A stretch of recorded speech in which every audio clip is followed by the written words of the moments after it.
افسوس ہے کہ حضرت علی علیہ السلام کے یکا یک شہید ہو جانے سے عراق و حجاز میں ایک ہولناک انقلاب پیدا ہو گیا، اور اسی حالت میں باغیوں نے بعض عراق کے سرداروں سے سازش کر کے دارالخلافہ کی طرف فوجیں بڑھا دیں۔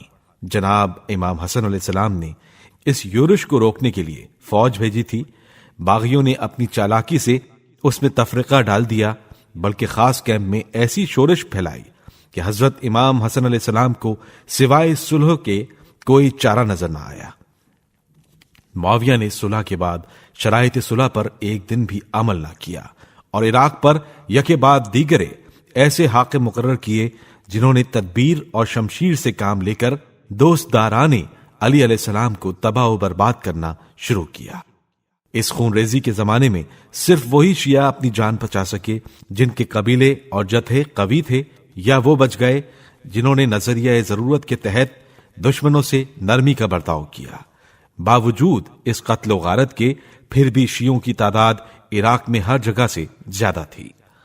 معاویہ کی موت کے بعد جب یزید بادشاہ ہوا تو شیعیان علی علیہ السلام نے اس موقع کو غنیمت سمجھ کر سلیمان ابن سرد صحابی رسول کے مکان پر ایک جلسہ کیا اور یہ طے کیا کہ اہل بیت اطہار کی نصرت جان و مال سے کرنا چاہیے۔ چنانچہ سلیمان ابن سرد، مسیب ابن نجبہ، رفاعہ ابن شداد اور حبیب ابن مظاہر کی طرف سے ایک خط اس مضمون کا حضرت امام حسین علیہ السلام کی خدمت میں بھیجا گیا۔ الحمدللہ آپ کا دشمن جبار ہلاک ہوا، اب آپ ہماری رہنمائی کے لیے تشریف لائیے۔ جس وقت آپ ادھر کا قصد فرمائیں گے ہم حاکم کوفہ کو کوفے سے بلکہ حدود عراق سے نکال دیں گے۔ ہم اس سے بالکل جدا ہو گئے ہیں اور جمعہ و جماعت میں اس کے ساتھ شریک نہیں ہوتے۔ اس کے بعد اہل کوفہ کی جانب سے خطوط کا ایک نا ختم ہونے والا سلسلہ شروع ہو گیا۔ چنانچہ لاتعداد خطوط اس سلسلے میں حضرت حسین علیہ السلام کو موصول ہوئے۔ سب سے آخر میں ہانی ابن ہانی اور سعید ابن عبداللہ اہل کوفہ کے سفیر بن کر مکہ مکرمہ پہنچے اور اس مضمون کا خط امام حسین علیہ السلام کی خدمت میں لائے کہ اب آنے میں تاخیر نہ کیجیے، جلد آئیے، تمام لوگ آپ کے منتظر ہیں اور آپ کے سوا کسی کی امامت و خلافت پر رضامند نہیں۔ تذکرہ ابن جوزی میں لکھا ہے کہ بعض خطوط میں یہ جملہ بھی تھا کہ اگر آپ تشریف نہ لائیں گے تو اس گناہ کا بار آپ پر رہے گا۔ جب یہ سب خطوط اور درخواستیں امام حسین علیہ السلام کے ملاحظے سے گزر چکیں اور سفیروں نے زبانی بھی قابل اطمینان حالت ظاہر کی تو امام علیہ السلام نے ایک خط لکھنے کا ارادہ کیا۔ اب تک آپ علیہ السلام نے کسی ایک خط کا بھی جواب نہ دیا تھا۔ چنانچہ صاحب ناسخ التواریخ نے آپ کے خط کا مضمون یہ لکھا ہے۔ یہ خط حسین ابن علی کی طرف سے تمام مومنین و مسلمین کے نام ہے۔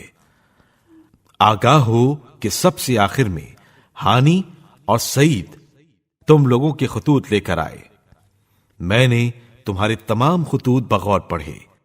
تم نے بالاتفاق یہ بات ظاہر کی ہے کہ ہم لوگوں کی ہدایت کے لیے امام نہیں، آپ آئیں تو امید ہے کہ خدا ہم سب کو آپ کی رہنمائی سے راہ راست پر قائم رکھے۔